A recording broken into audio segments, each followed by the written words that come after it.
Buen día, ¿cómo están? Continuamos con el estudio de los Evangelios.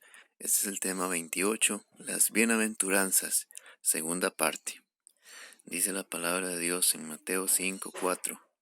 Bienaventurados los que lloran, porque ellos recibirán consolación. Bueno, recordemos la primera bienaventuranza, la cual fue: bienaventurados los pobres en espíritu. Y ahora vemos que esta bienaventuranza es: bienaventurados los que lloran. Ahora la pregunta que nos podemos hacer es: los que lloran, ¿por qué? Los que se entristecen, ¿por qué? Porque hay muchos motivos, pero podemos ver que la palabra nos muestra algunos motivos por los cuales nosotros deberíamos de entristecernos, y que no está mal entristecernos por estos motivos. ¿Cuáles son? Bueno, nos dice la palabra en Santiago 4, del 8 al 10. Acercaos a Dios, y Él se acercará a vosotros. Pecadores, limpiad las manos, y vosotros, los de doble ánimo, purificad vuestros corazones. Afligíos y lamentad, y llorad. Vuestra risa se convierta en lloro, y vuestro gozo en tristeza. Humillaos delante del Señor, y Él os exaltará. Estos pasajes son un llamado al arrepentimiento, a que nos acerquemos a Dios. Entonces Él se acercará a nosotros, pero primero debe haber un arrepentimiento. Primeramente debemos de darnos cuenta del mal que hay en nosotros. Primero tenemos que ser conscientes de que somos pobres en espíritu y que no tenemos nada en nosotros que le agrade a Dios, si no es por el Señor Jesucristo, que venga a ser nuestro Señor. Entonces, el llamado y lo primero que produce el Espíritu Santo en nosotros, cuando Él viene a nuestras vidas y Él empieza a transformar nuestra mente, nuestro pensamiento, primeramente nos hace ver que nosotros somos pobres en espíritu.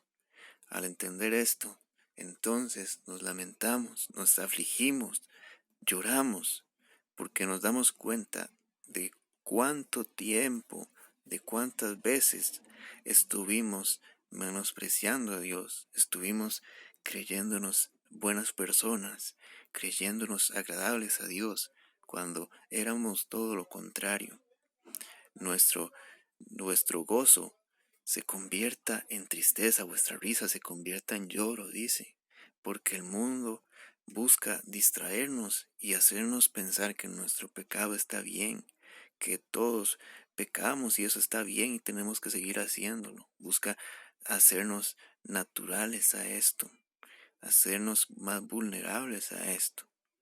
Pero lo que la palabra nos llama, cuando el Espíritu Santo toca nuestros corazones, lo que hace es mostrarnos cuán miserables somos, cuánto le hemos fallado a un Dios tan santo y justo. Y no tenemos otra opción que lamentarnos de nuestro pecado. Y recordemos que la bienaventuranza dice: bienaventurados los que lloran.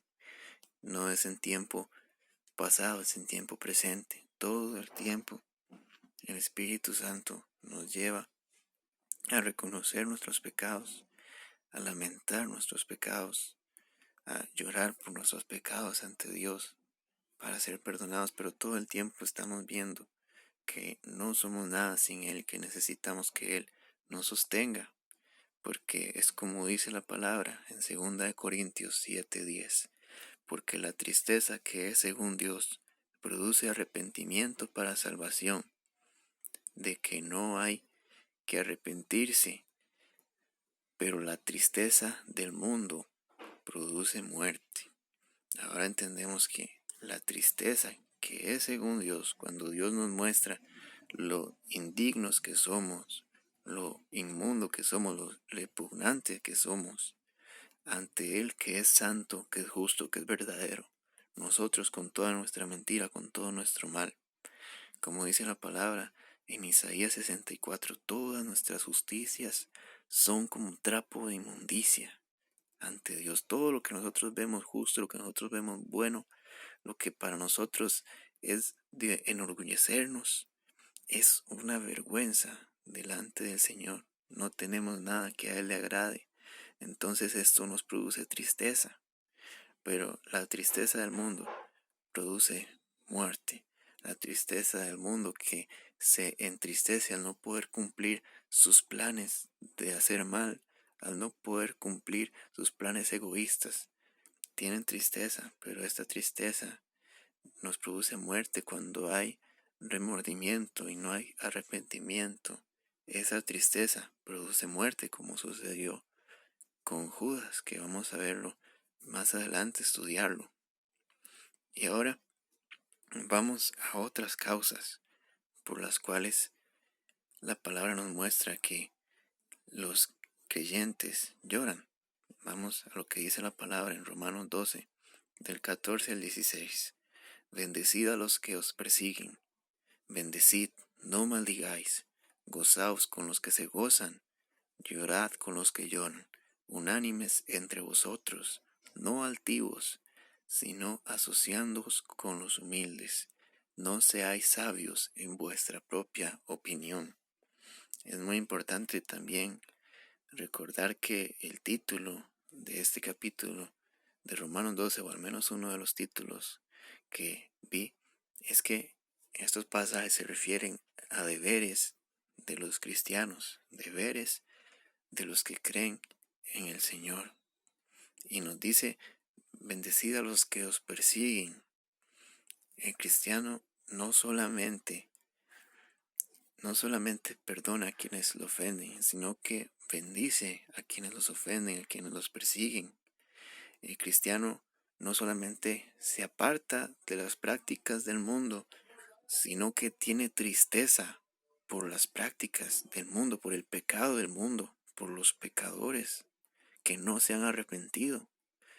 Porque la persona que es pobre en espíritu va a saber y va a reconocer que todos somos pobres en espíritu.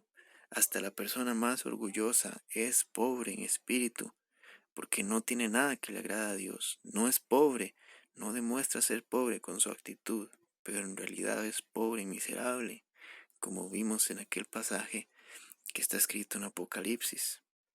Entonces, el cristiano siente tristeza por el mundo pecador, porque todas esas personas son como un día fuimos nosotros, aquellas personas incrédulas, rebeldes, que odian a Dios, son como nosotros un día fuimos, hasta que el Señor nos dio la gracia y la misericordia de acercarse a nosotros y hacernos ver nuestro mal y poder venir a sus pies. Pero debemos de bendecir a los que nos persiguen, debemos de orar por el mundo para que todos los que el Señor desee alcancen la salvación, para que ninguno se pierda. Dios no quiere que nadie se pierda, dice la palabra. Y dice, gozaos con los que se gozan, y dice, llorad con los que lloran. Esto es muy importante para lo que dice a continuación, unánimes entre vosotros, tener una unidad, tener compasión, ponernos en el lugar del otro, aprender a estar alegres con los que están alegres, compartir el gozo con los hermanos y llorar con los que lloran, aquellos que están pasando dificultades. Tenemos que intentar de apoyarlos, de acompañarlos, de sostenerlos, de orar por ellos. En este mundo es algo completamente impensable, ahora que la sociedad es cada vez más egoísta y cada quien busca su propio bien y no le interesa lo que la otra persona esté pasando. Hasta a nosotros mismos, ¿cuántas veces hemos visto, mi hermano, en una situación difícil? Hemos visto a alguien en una situación compleja y no nos hemos acercado a ellos. No hemos sentido su tristeza, no nos ha importado lo que están pasando. Somos insensibles muchas veces, y aquel que es creyente no puede ser insensible, porque el Espíritu Santo quita la dureza de nuestro corazón. Podemos sentir para poder animar a los demás. para poder estar, para ser de fortaleza, para ser luz en medio de la oscuridad del otro.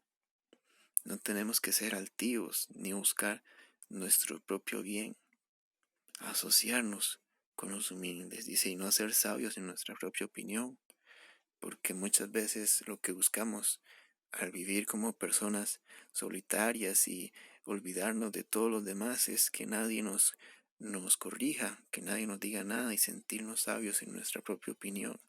Pero es porque no queremos que nadie nos diga nada.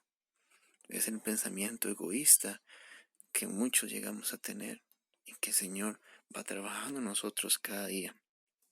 Como siempre, el mayor ejemplo es el Señor Jesucristo. Y vamos a ver lo que nos dice la palabra en Juan 11, del 33 al 35.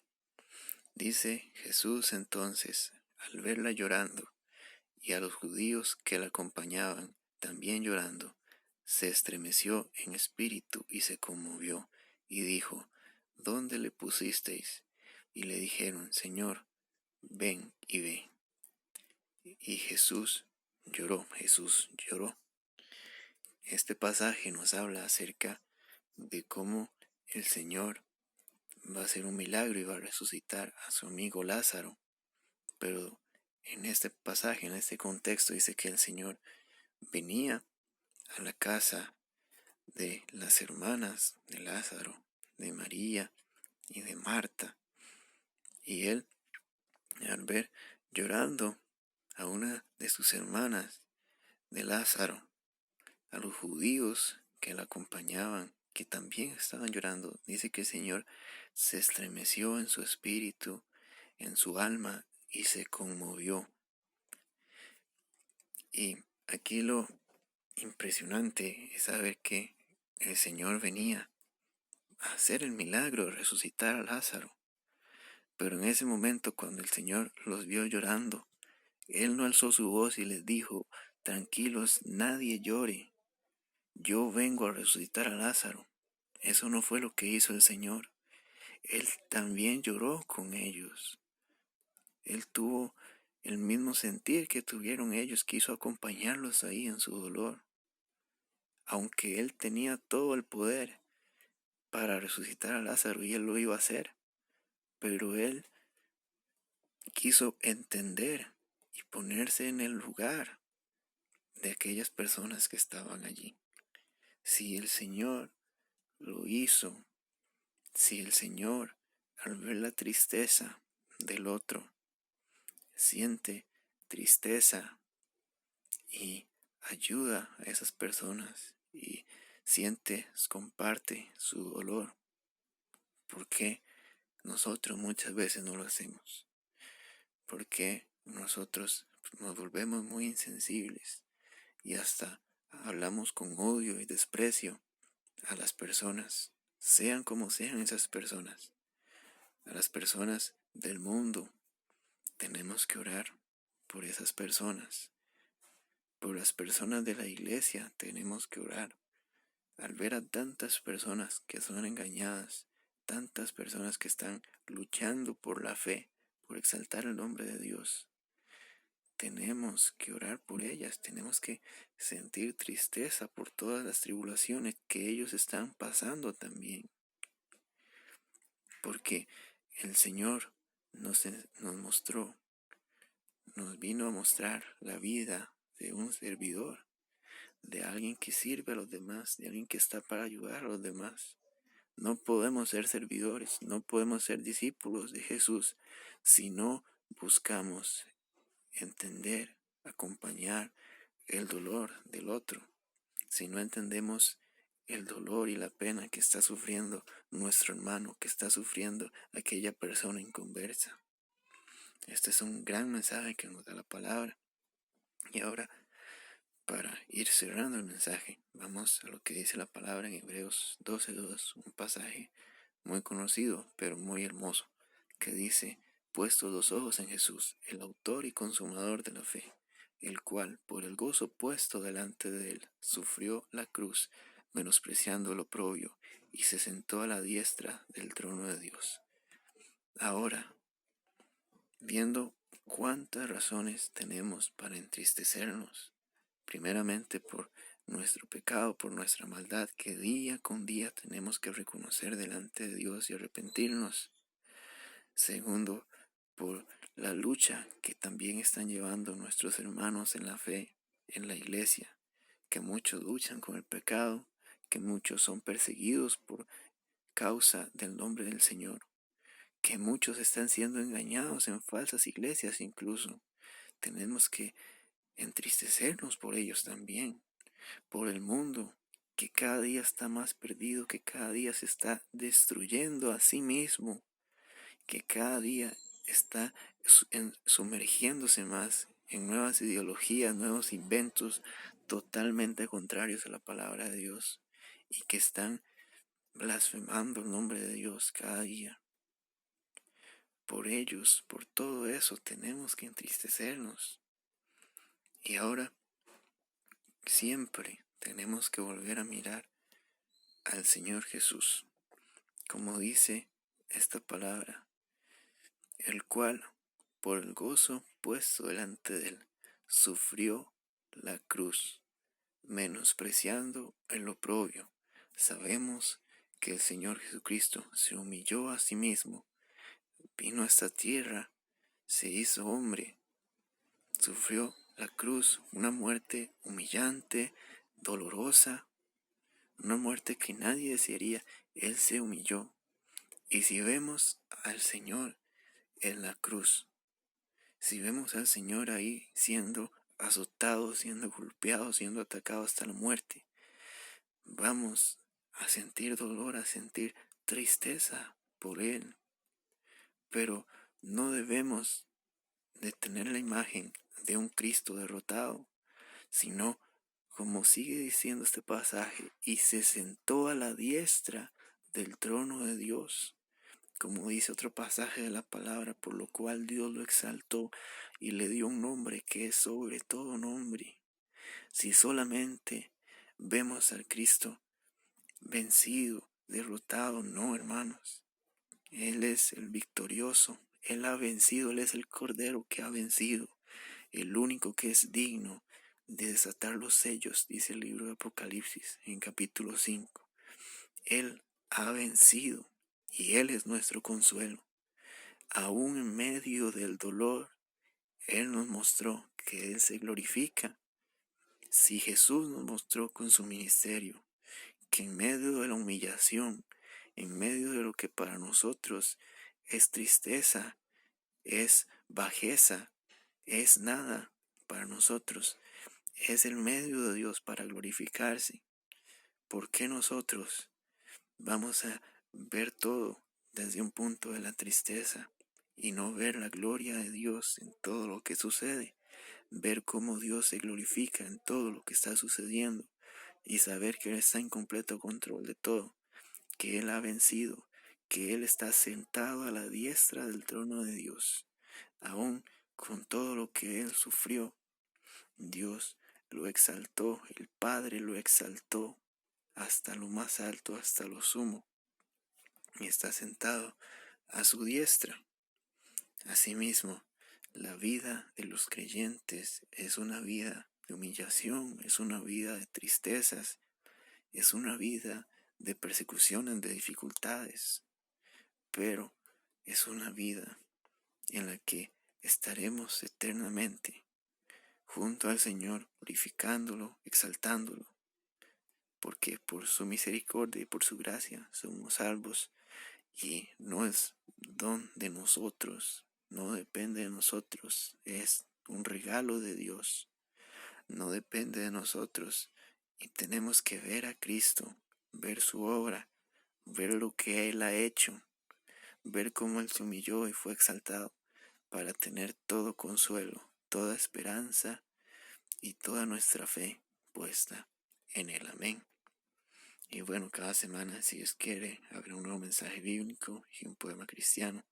Suscríbete, deja tu like, comparte el video si te gustó. Dios te bendiga.